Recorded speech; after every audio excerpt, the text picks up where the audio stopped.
Muito bem, esse texto ele fala sobre não ter medo.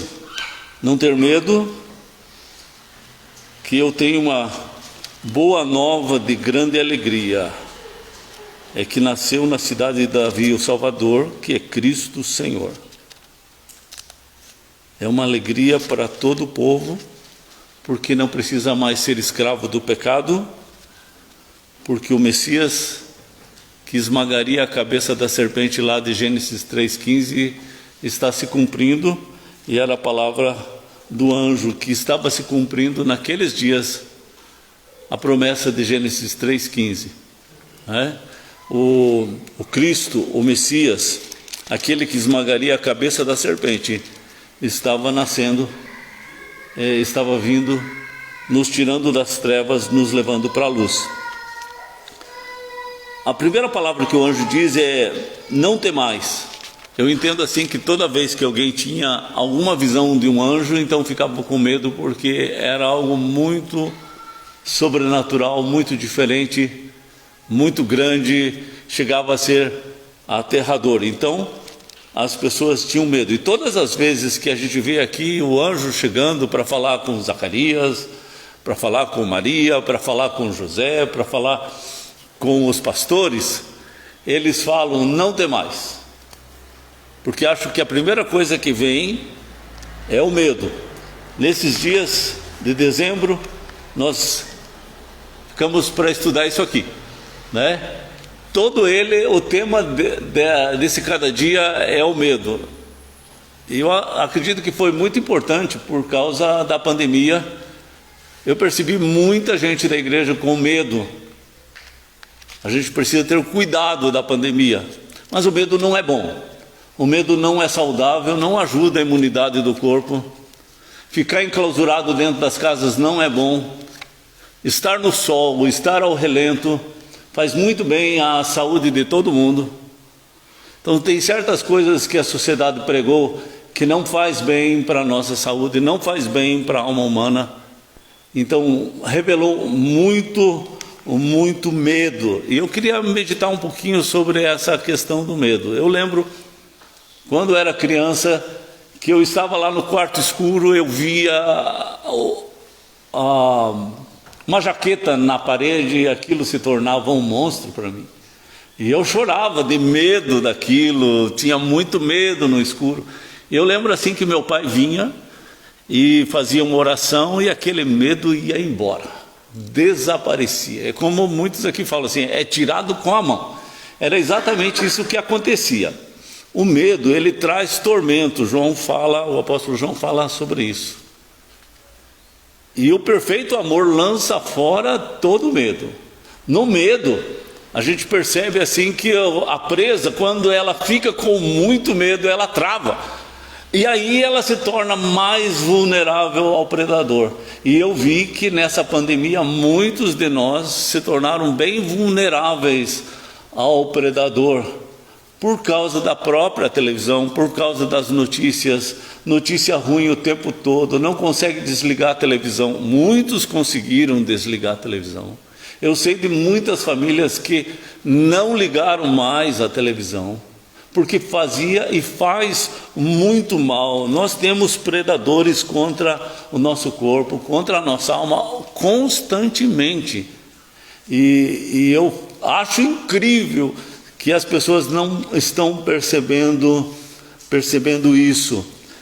No cada dia ele foi tratando do medo da pandemia, o medo do sofrer, o medo da doença, o medo da morte, o medo de que a própria economia e a própria ciência que temos não consegue resolver os problemas dessa pandemia, os problemas que a sociedade tanto precisa para a solução desses desafios, Então, a pessoa tem medo de não ser boa o suficiente, de não ser aceita, rejeição, tem medo do fracasso, tem medo de cobranças, tem medo da opinião dos outros, tem medo da ansiedade, tem medo da angústia, tem medo de cobranças.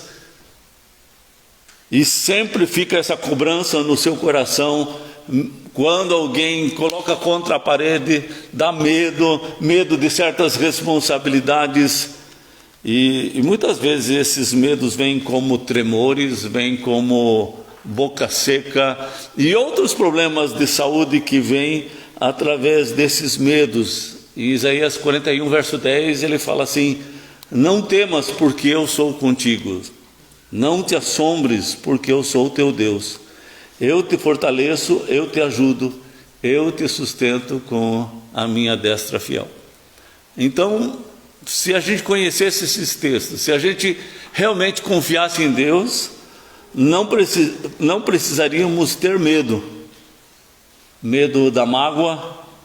Lá em Colossenses 3,13, ele fala assim: se caso alguém tenha motivo de queixa contra o outro, lembra? Colossenses 3,13. Se caso alguém tenha motivo de queixa contra outro, perdoe. E você vai ficar livre do medo, livre também do medo da culpa. Por quê? Lá em 1 João 1,7 diz assim: o sangue de Jesus, o Filho de Deus, Mas a pessoa continua carregando aquele pecado porque não quer enfrentar aquele pecado, aquela situação, e continua carregando aquele peso que traz culpa, medo de ser condenado. Romanos 8,1 diz: agora, pois, nenhuma condenação há para os que estão em Cristo Jesus, né? Na pandemia, também em Lucas 21, verso 11, ele fala sobre haverá vários sinais no céu, terremotos enormes, epidemias, fomes, em vários lugares, coisas espantosas vão acontecer. E quando essas coisas espantosas acontecerem, você vai ficar com medo? Se você estiver vivo aqui? De acordo com o Salmos 46, ele diz: Deus é o nosso refúgio e a nossa fortaleza, socorro, bem presente na angústia. Portanto, não vamos temer, ainda que a terra se transtorne. Transtorne é um terremoto. E ele dá a ideia de que as pessoas vão morrer nesse terremoto, mas ele diz: há um rio cujas correntes alegram a cidade de Deus. Então, existe esperança, existe vida após a morte, e existe um lugar onde tem a casa de Deus, as moradas de Deus, e tem um rio que é belo e que tem vida nesse lugar, e que nós não precisaríamos ter medo da morte. Quantos têm medo da morte? Não é assim? Medo da escassez. Lá em Filipenses 4,19 ele fala assim, que ele há de suprir cada uma de nossas necessidades. Só que a gente é ansioso, a gente quer resolver os nossos problemas, a gente quer estar no controle de tudo, quando Deus, na verdade, ele vai preparando as coisinhas e ele tem tudo preparadinho para você. As coisas que você nem imagina, ele está preparando. Mas a pessoa ansiosa, ela não tem fé, e mesmo que está na igreja, mas não tem fé, e ela acaba nem vendo as coisas de Deus. Essas coisas que Deus está preparando, ela acaba nem percebendo, porque com a sua ansiedade ela não demonstra fé, e ela não consegue ver as coisas que Deus está fazendo. O Salmo 133, ele fala: ó, quão bom e quão suave é que os irmãos vivam em união. Mas a pessoa é tão egoísta que ela vive solitária, que ela vive sozinha, e aí vem o medo da solidão, o medo também da velhice. Lá no Salmo 103 ele diz: ele farta de bens a tua velhice. Quer dizer, ele diz assim: eu vou cuidar de você quando você ficar velho. Só que a pessoa tem medo da sua velhice. Quem vai me cuidar? Eu nunca cuidei dos outros, agora quem vai me cuidar? Então a pessoa fica preocupada, medo do abandono, medo das críticas dos outros. Lá em Gálatas 1:10 ele diz assim: vocês estão querendo agradar os homens? E se vocês querem agradar os homens, vocês são servos de Deus? Se vocês são servos de Deus, vocês não deveriam estar pensando em agradar os homens, fazer o que os homens gostariam que vocês fizessem, porque vocês são servos de Deus. Gálatas 1:10. Então, nesse texto de Lucas 2:10 e 11, o anjo, porém, lhes disse: não temais, eis aqui vos trago boa nova de grande alegria, que o será para todo o povo. É que hoje vos nasceu na cidade de Davi o Salvador, que é Cristo Senhor. No verso 7 ele diz assim: e ela deu à luz o seu filho primogênito, enfaixou-o e o deitou numa manjedoura, porque não havia lugar para eles na hospedaria. O verso 7 fala que ele era primogênito. Lembra que eu falei assim que o formato das rochas ajudavam eles a abrigarem as ovelhas ao pé da rocha? Eles faziam cercas e aquilo ali ficava bem quentinho, porque lá era muito frio à noite. Lembra que eu falei assim que ali nasciam as ovelhas, e porventura nasciam muitas ovelhas que eram as primogênitas, e muitas delas eram levadas no sacrifício, porque só o primogênito, só o filho, a ovelha a primeira, de primeira cria, que poderia ser levada para sacrifício. Você lembra disso? Não poderia ser a segunda ovelha, a terceira, tinha que ser a primeira. Desde o início foi assim, porque estava apontando para o primogênito de Deus, para Jesus, que é o primogênito. E é interessante também assim, que na hora da justiça, da ira de Deus ser realizada, se realizava no primogênito, como foi lá no Egito, morria o primogênito, não morria todos. Se tivesse 10 filhos, 9 não eram punidos pela incredulidade, pela dureza do coração, por ter mexido com demônios, por ter feito crimes. Só morria o primogênito. E às vezes a pessoa poderia pensar assim: mas foi demais morrer o primogênito. Mas não era demais. Todos mereciam morrer pelos seus crimes. Mas na hora de Deus revelar a sua ira de uma forma representativa, ele puniu o mais velho. E era o mais velho que morreu lá no Egito. Também é o mesmo caso. A morte de Jesus, ela é uma morte representativa.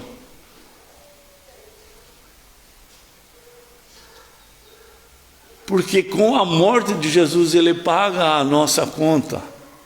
Então a gente percebe também o amor de Deus, a misericórdia de Deus, punindo um enquanto todos tinham que ser punidos. Porque o filho mais velho? Porque o filho mais velho é aquele que o coração da mãe e do pai se apega. Então era punido aquele para que o pai e a mãe sentissem o peso do seu crime, do seu erro. Então ali estava a mão também da ira de Deus, mas também da misericórdia de Deus, porque não eram todos que estavam sendo punidos. Naquele lugar então nascia a ovelha que seria sacrificada no altar. Naquele lugar nasceu Jesus, o Cordeiro de Deus que tira o pecado do mundo, né? Então veja a misericórdia de Deus. No capítulo 1, no verso 30, ele fala assim, o anjo fala assim: mas o anjo lhe disse: Maria, não temas, porque achaste graça diante de Deus. E ele fala, não temas, não tenha medo. Você achou graça diante de Deus. Lá em Mateus capítulo 1, verso 20, o anjo também diz assim para José, não temas receber Maria como sua esposa. Ele era como um noivo de Maria, mas quando ele percebeu que ela estava grávida, não querendo, ele sendo justo, diz o texto, e não querendo difamar Maria, então ele pensou assim, eu vou deixar quietinho, não vou falar nada, não vou difamar, o nome dela vai ficar muito sujo, eu tenho um amor muito grande por ela, não vou fazer isso. E ele pensou, vou ficar quieto, vou ficar na minha. Mas o anjo chegou e disse, não tenha medo, receba Maria como tua esposa, porque ela é fiel. O que aconteceu com ela é obra do Espírito Santo, o Espírito Santo que fez isso. Fique tranquilo, fique em paz. E ele creu na palavra do anjo, e ele recebeu Maria como sua esposa. Então, em vez de ela ser difamada, ela se tornou bem-aventurada, bem falada, não mal falada. Então, essas são atitudes de libertação, são atitudes de vida. Ele diz, não temas, eu tenho uma solução para você. Outras vezes ele fala assim, eu dou a paz, eu quero pacificar o teu coração.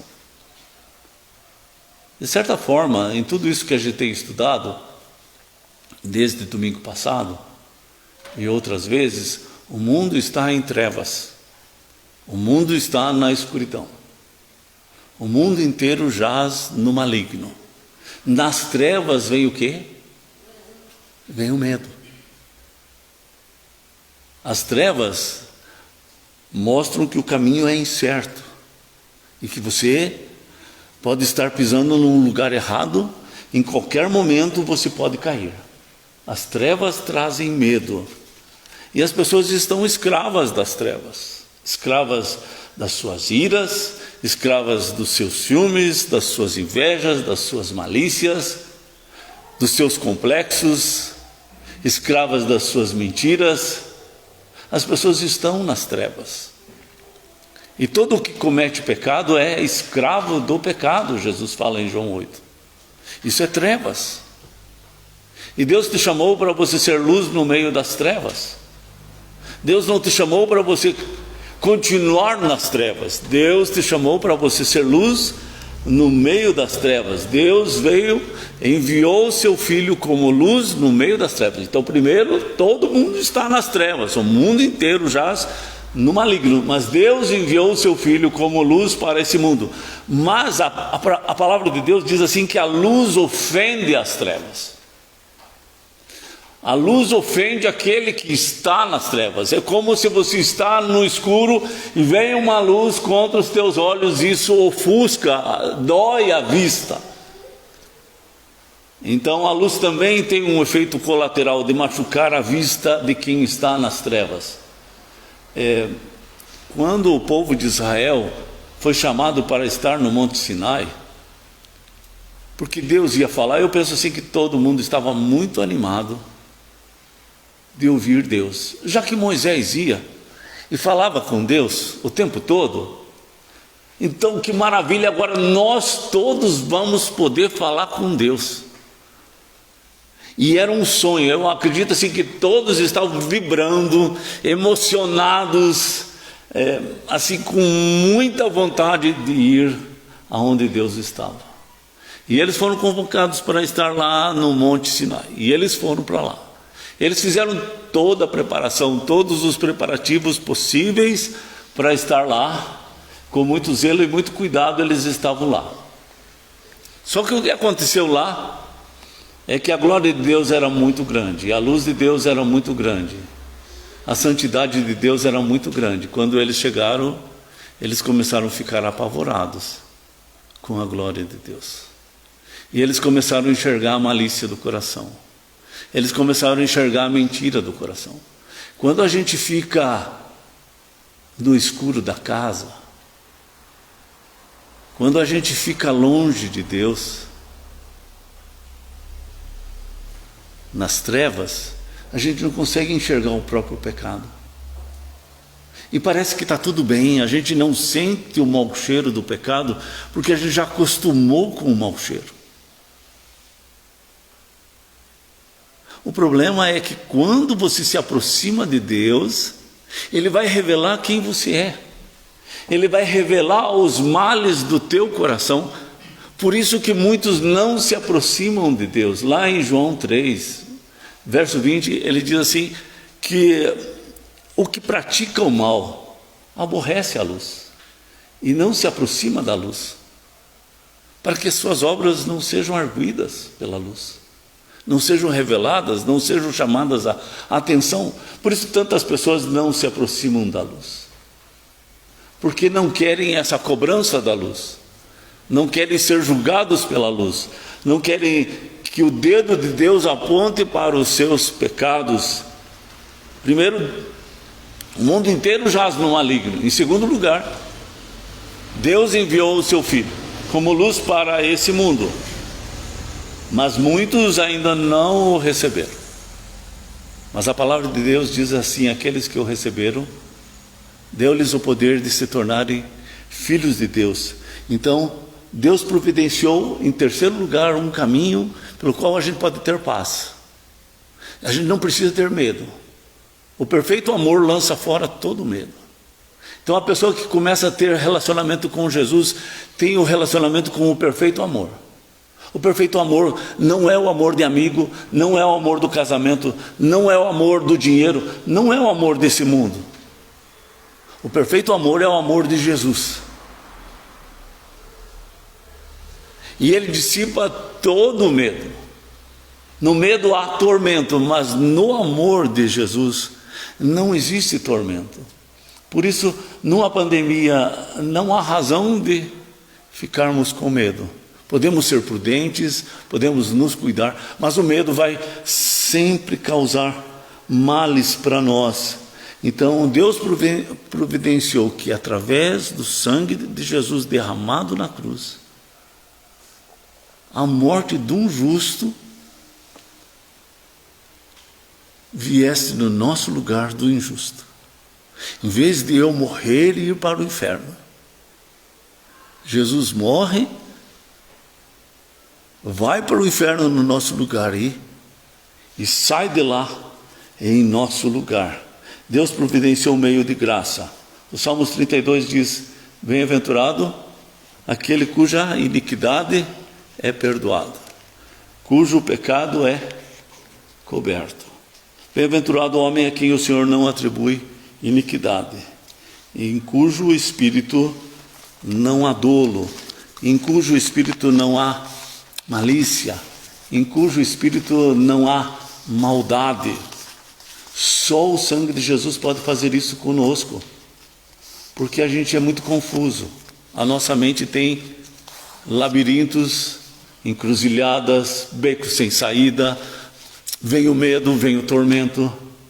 Só com o sangue de Jesus a gente pode ficar liberto desses medos, dessas confusões do nosso coração, em cujo espírito não há dolo. Dolo é a intenção, dolo é a maldade, é a raiz do mal pelo qual a gente teve aquela atitude. E quanto maior dolo, maior é a culpa. Só o sangue de Jesus pode nos dar um espírito onde não há maldade, onde não há malícia, onde não há mentira, onde não há dolo. Vamos orar? Eu queria convidar a Gilce a fazer essa oração.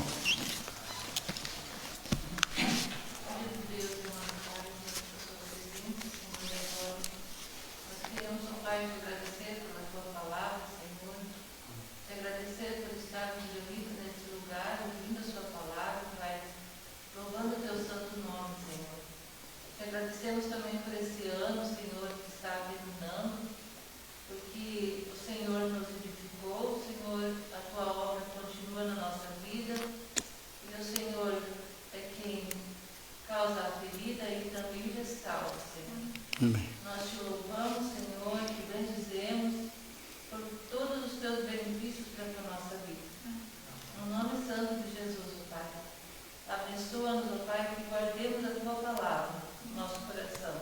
Amém. E que vivamos em novidade de vida, para a honra e a glória do seu nome.